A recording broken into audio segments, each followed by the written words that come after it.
Hey yo, it's your boy Swiper, and we'll be reacting to Getting Blackout Drunk by Offending Everybody. He's my brother. Go check it out in the description. Let's check out the video. Drinking is great for like 4 shots. Every shot after is like saying the N-word in public. You might get away with a few, but eventually you'll suffer liver damage. And I didn't always drink in college. Like a bi girl, I'd be straight on the weekdays and experiment on the weekends. But when I did drink, I went hard, with the goal of nailing someone with my hammered body. And my favorite way to drink was by playing games, because ingesting mass quantities of alcohol implies you have a problem. But if you add cards, it's somehow fine.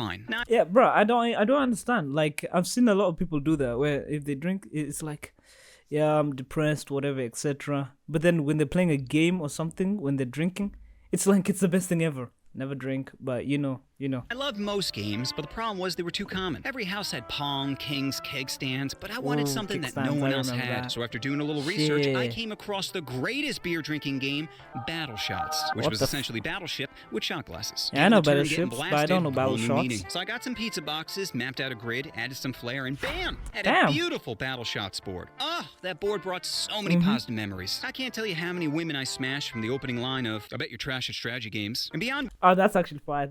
I should try that. Women, it was great at making friends. There is no better bonding experience than competing over who gets drunk the fastest. Needless to say, I love the game, but when I graduated later that year, I knew I had to give it up. You can't binge drink in the real world without coming off as sad. So you see, I told you, if you drink too much, you come off as sad. It's weird. It's a weird phenomenon. But if you're chatting or chilling, I gave the game to my homie, saying, I hope this brings you as much poon and friends as it brought me. Fast forward 6 months later, and I go back to campus to visit some friends. When I arrived, they had Battle Shots set up, being like, you want to play? I'm like, hell yeah. So we play a game, and as soon as it's ending, a bunch of people arrive. When they see the board, they're like, yo, let's play a tournament. And this is where I fucked up. You see, normally I just played one game, let alone multiple in a row, but because I had alcohol in my system, I was not thinking correctly. And by the time game 3 rolled around, I blacked out. I wake up the next morning in immense pain to the sound of, I'm a tumor. My head is spinning, I'm super dehydrated, and I'm slowly going insane from that the blackout sound. I can tell it's coming from the corner of the room, so I go to stand up and immediately collapse. My right leg is throbbing, and my jeans are covered in blood. I am barely comprehending reality. Yeah, you barely remember what the hell happened like last night or something. But I am motivated to make that sound stop. So I start dragging myself on the ground, pushing aside pizza boxes and beer bottles till I find the computer and hammer fist it off. Then I start dragging myself to the bathroom and find my friend brushing his teeth, who says, rough night? I'm like, water.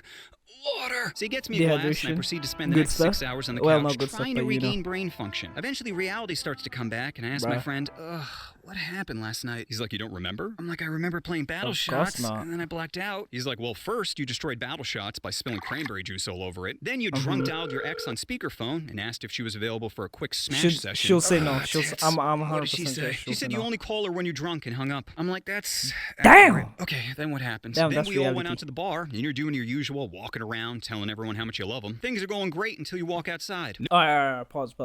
There'd be two things when people are mostly drunk, okay? You're either the most loved person, like you become all lovely, etc., or you become the worst hated person. Knowing you were fucked up and probably up to no good, I decided to follow you. You then get up on this rusty sewer grate and start pissing. I tell you that's a bad idea, and your response was, woo!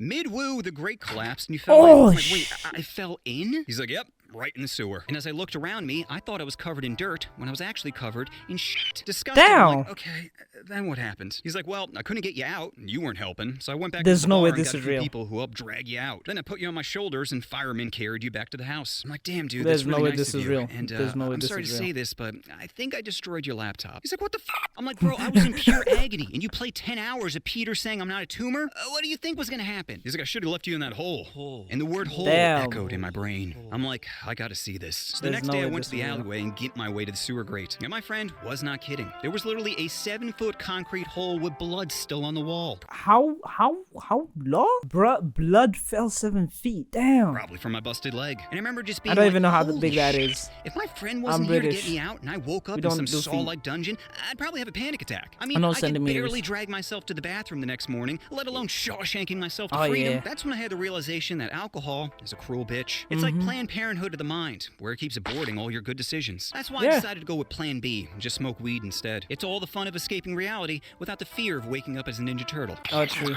Kill me. What the flip? Kill it with What the flip? What the You know what you want to do. The face, the beautiful. Push that subscribe button. Yeah, you know, whenever my boy offended everybody, he be bringing out the videos, I have to react to all of them. You know what it is?